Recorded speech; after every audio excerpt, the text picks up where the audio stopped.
covering a wide range of topics from pediatric anesthesia, regional anesthesia, to polytrauma.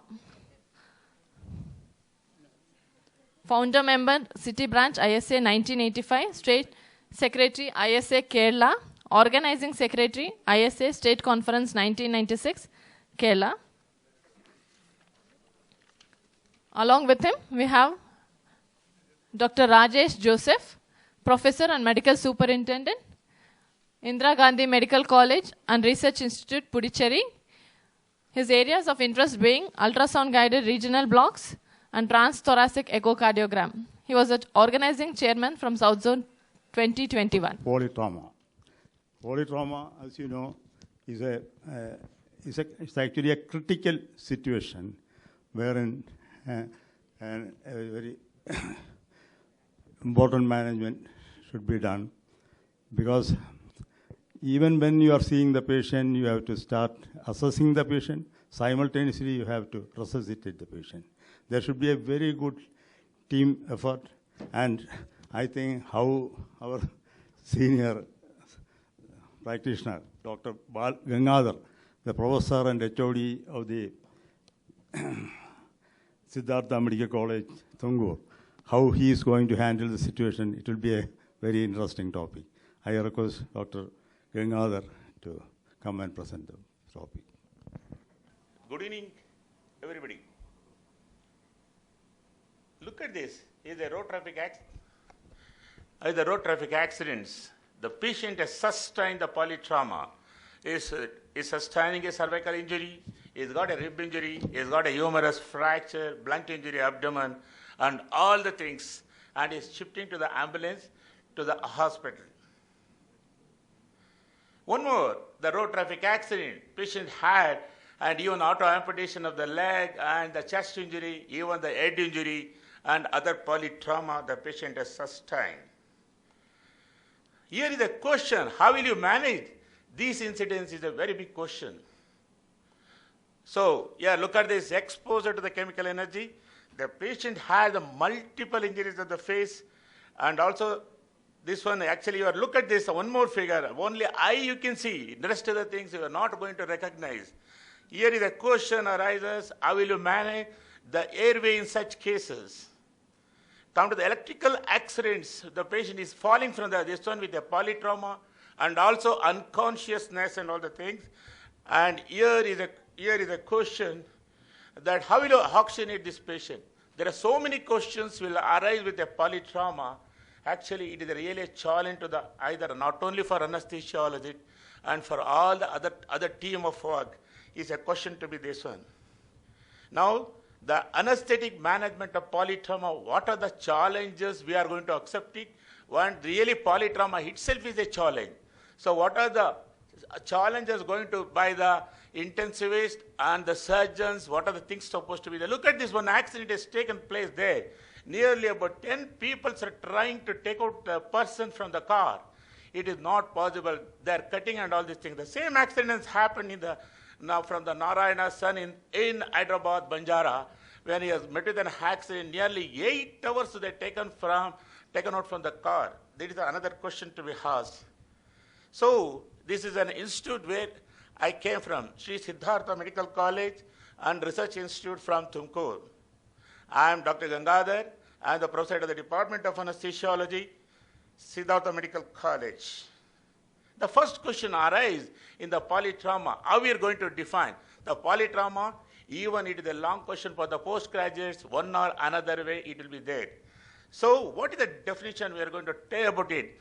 The definition includes injuries with an abbreviated injury scale score of more than or equal to the 3 in more than or equal to 2 body regions combined with the presence of more than or equal to 1 physiological risk factors. What are the physiological risk factors we are going to take?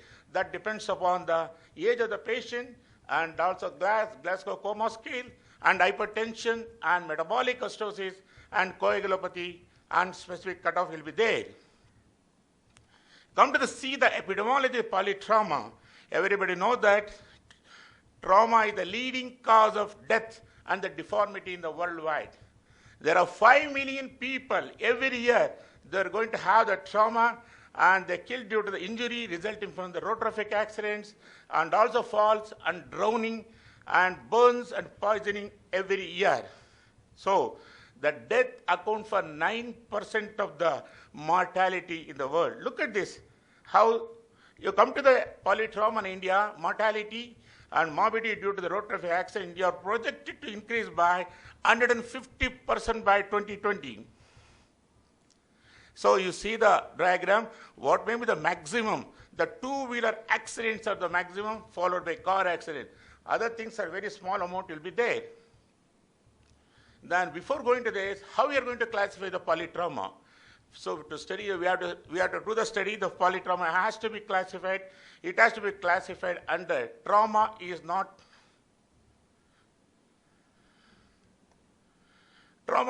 life-threatening. All variants of mechanical damage without immediate danger to the life of the victim is the one classification. Life-threatening, anatomical damage to the vital organs and regulatory system and surgical removal will be the second one. The deadly destruction of the vital organs and the regulatory system are not surgically removable. So before you understand in the polytrauma, so many things will be coming to the picture. So we have to go to the case scenario, see the case, then understand the case. Better you can understand what is polytrauma, how you're going to take the challenges, how you're going to meet this. Look at this. There is a healthy individual, 32 years female, with a history of amenorrhea, 17 weeks. She has met with an accident, sustained level 2 trauma by the motor vehicle collision. So here the patient sustained, it is not coming, it is jumping.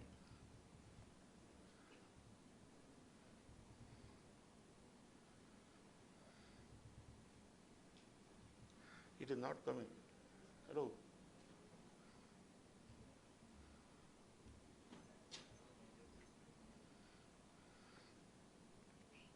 One more slide is here.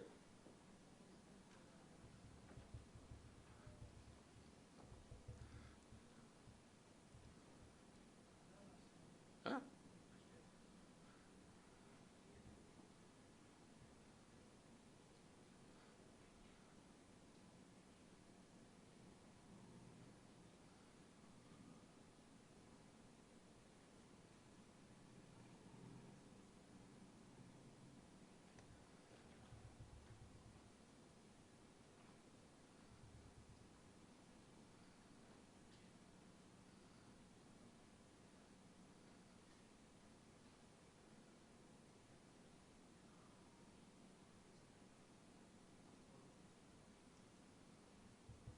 No.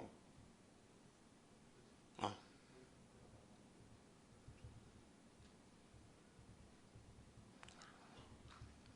She had sustained multiple injuries, including the grade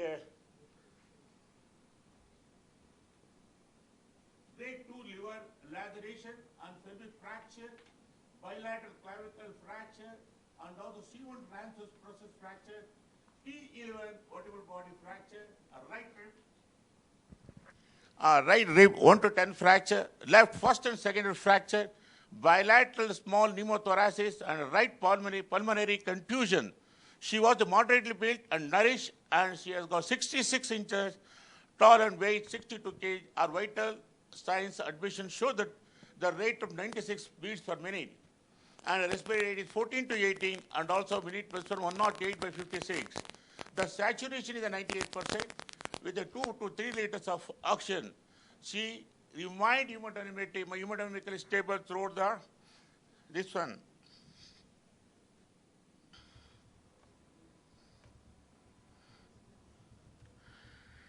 Here is a pre-operative chest X-ray showing complete collapse of the left lung. So after a multidisciplinary discussion, because of the unstable spine fracture, it was decided to perform posterior T9 to L1 fusion under general anesthesia. Our lab values are otherwise a normal. Hemoglobin is 9.5 and hematocrit 27.4.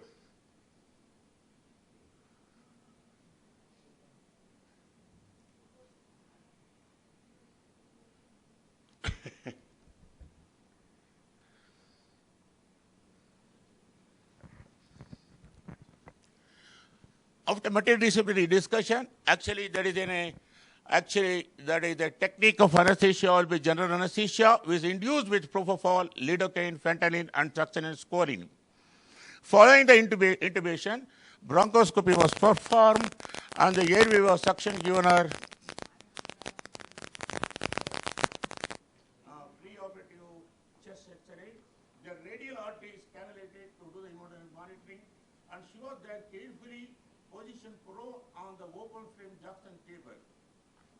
Special care was taken and avoid any pressure on the abdomen, and also other points were checked and padded. Anesthesia was monitored with propofol 50 micrograms per kg per minute, and remifentanil is 0.04 to 0.12 micrograms, and infusion along with 1% of sevoflurane and 50% of oxygen. Phenylephrine was kept to support the blood pressure. Hemodynamically stable, patient is stable through the surgery.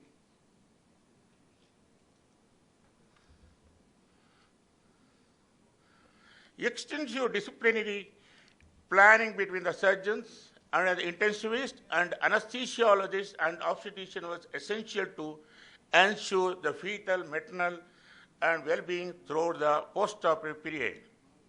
The anesthetic consideration of the case were many. We had a pregnant patient requiring a spine fixation surgery in a prone position. It is a challenge. So our management further convoluted by associated with injuries and most importantly rib fractures and also small pneumothorax.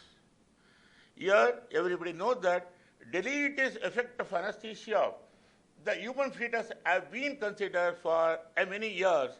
So as such, one drug has the potential to negatively affect the development and human fetus depending on the dose and also time of exposure, but there is no ideal anesthetic is available. Anesthetic goals are to prevent fetal asphyxia by maintaining maternal oxygenation, ventilation, and hemodynamically stability, and avoid factors that might cause reduction in the uteroplacental perfusion and compromise fetal gas exchange. The caution must be exercised here while positioning the patient to avoid any compression of the gravid uterus, and the uterocaudal compression must be avoided, as this can lead to the significant reduction in the maternal cardiac output. The systemic blood pressure and uterine blood flow, this can also be cause epidural venous engorgement, and also bleeding will be there.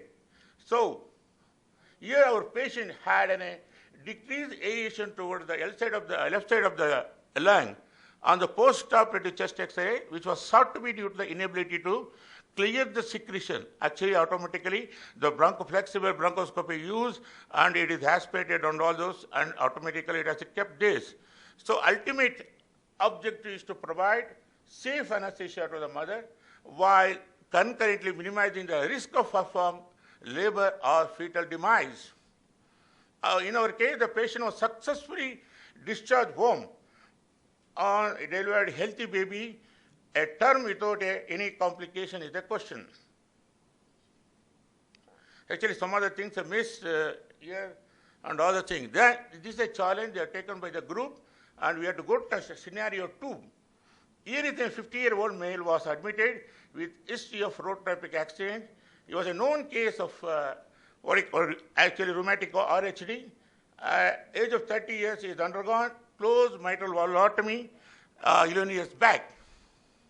He had a sustained fracture of the shaft of the femur and also the zygoma, the floor of the orbit, and maxilla.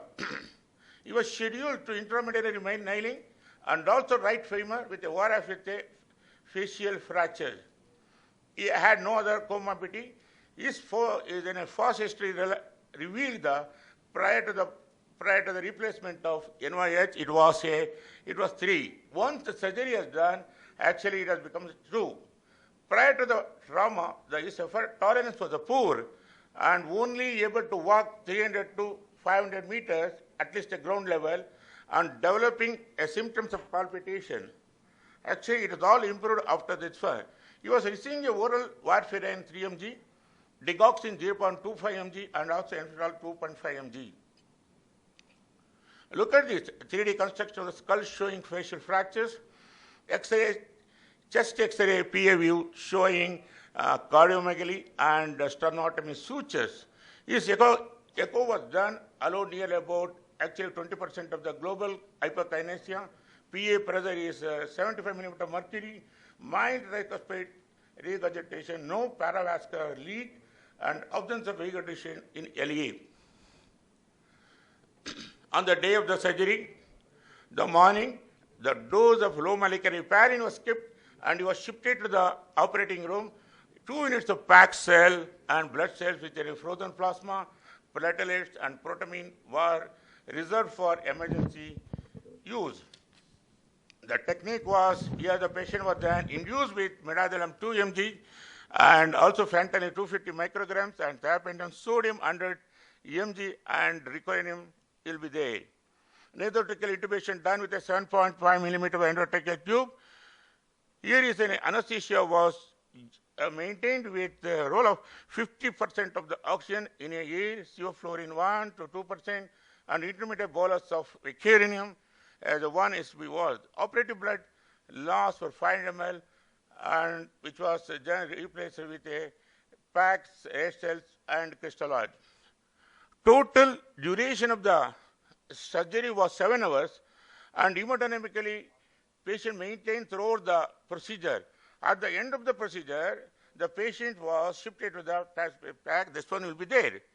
Once its core temperature body back to the system, then ABGS showed acceptable arterial oxygen and carbon dioxide. Neuromuscular block was reversed with neostigmine and atropine. He was once again restored with the low molecular heparin 0.6 mg in the morning, and in the next morning the warfarin has started. Here the ECG was echocardiogram dose at the time of the discharge revealed normally functioning valves with a clot or no clot or regurgitation was discharged. Patient was discharged in stability. Here, what are the goals? One, anesthetic management was precaution or prevention. The main is thrombosis, prevention of infective endocarditis, and adequate analgesia, and avoidance of drug-induced myocardial depression. The maintenance of normal volume or prevention of increased ventricular afterload. The main purpose of presenting this case is to emphasize the need for special attention towards maintaining the stable rhythm and also anticoagulation in patients with LVSD due to the valvular disease. This in addition to other factors like thorough pre-operative assessment, optimizing the cardiac status, and proper anesthetic plan, intraoperative and post-operative monitoring, and prompt recognition and management of complication. Here the management goes like this: the primary survey and come to the objectives, identify the treat immediately life-threatening conditions. ABCD is approached once again. The primary survey should take place promptly and quickly. Here, what are the challenges we have to undergo? Here, the first and foremost challenge is airway management for we the anesthetists. Airway assessment management is the first priority in the ATLS protocol. An appropriate verbal response from the patient indicates a patient airway with adequate oxygen delivery. And cerebral perfusion pressure and also develop blood to the brain has to be taken care. Simple maneuvers including the chin lift and also head lift can take care of assess airway patency. There is no evidence, if there is evidence of neurological deficit, neck pain, history of head injury or high-speed impact, then the cervical spine injury should be assumed in patients who have either a cervical spine immobilized pre-hospital. It should be maintained until ruling out the injury. Here in a patient who are apneic, who have in a Glasgow coma scale is nearly less than 8, the airway should be secured. Induction of general anesthesia using a rapid sequence index and may be useful in patients requiring airway support to be there. Here, everybody know the plan in advance, check equipment, prepare induction, maintenance, and anesthetic drugs. Need a plan for failed intubation and surgical airway. Allocate rolls and wear, rescue equipment is stored. prepare suction equipment, check equipment required to provide positive pressure ventilation. Pre-oxygenate the patient with 100% oxygen. Here, apply pressure over the cricoid cartilage. Administer induction followed by muscle action indications. Interpret the trachea using an appropriate sized cuff tube and endotracheal tube with ED. Inflate the cuff, confirm the placement through the auscultation of chest, and end-tidal carbon dioxide has to be monitored. Connect the ET to the ventilator. If the trachea cannot be intubated, then alternative routes for delivering oxygen to the lungs must be sought. What are the other alternatives? Just a patient with upper airway obstruction, where an endotracheal tube cannot be passed through vocal cords, then requires surgical airway, such as cricothyroidectomy and tracheostomy supposed to do.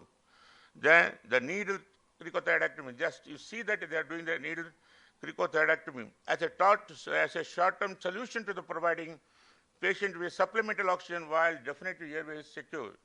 It involves placing a wide bore cannula within a 60 to 18 gauge or 12 to 14 gauge through a cricoid membrane also to the trachea, connecting the patient to the oxygen source.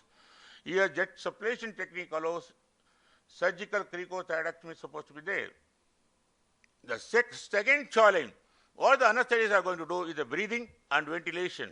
Auscultation and percussion of the chest wall indicate the symmetry of the ventilation and resonance. If a tension pneumothorax is suspected, needle decompression should be employed by inserting wide needle into the second intercostal space in the midclavicular line or the affected side. If a tension pneumothorax is suspected, do not delay waiting for any radiological confirmation.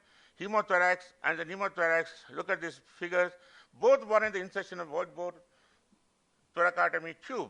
Ultrasound of the chest may suggest location of air pocket in the chest indicative of pneumothorax. Here, thoracic conditions that are immediately life-threatening include flail chest and also tension pneumothorax and massive pneumothorax and open chest wound and also cardiac tamponade.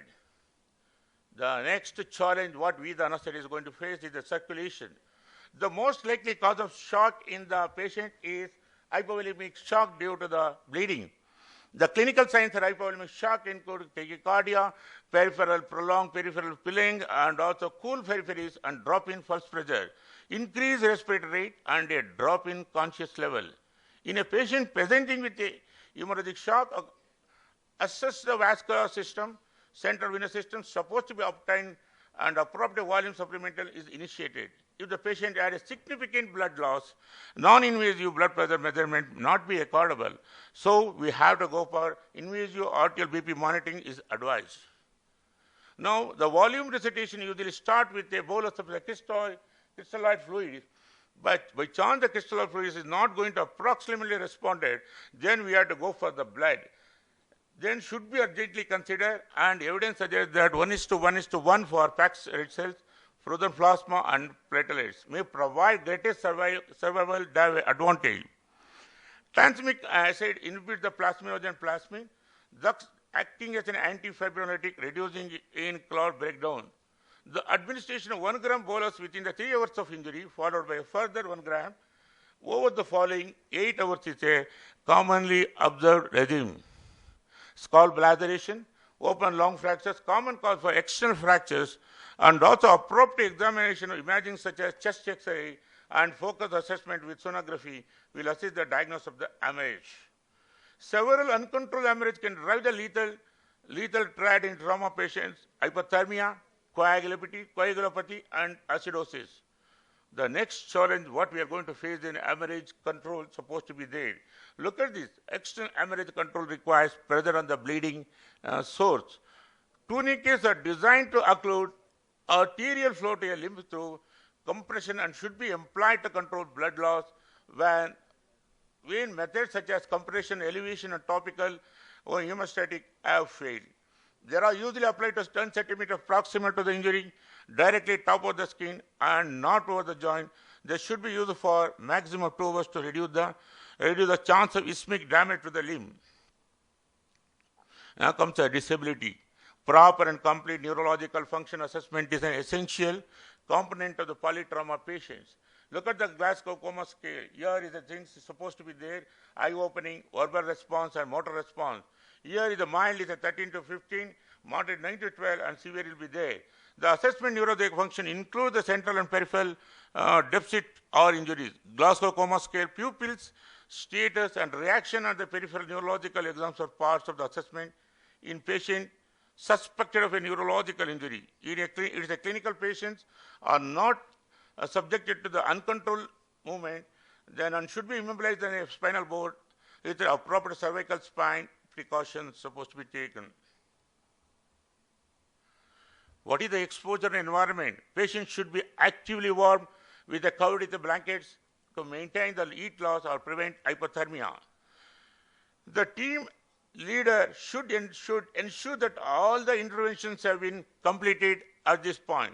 If necessary, once again, reassess the patient starting from the beginning of ABCDE. Early environment of the appropriate surgical team, if not part of the trauma, team is vital in avoiding the delay of further treatment following the primary survey. Point to be considered, here is a question: to maintain analgesia and sedation in the emergency room during diagnostic procedures. Regional anesthesia in a trauma patient, preparation of the operating room, and critical management in the polytrauma, chronic management following trauma supposed to be considered.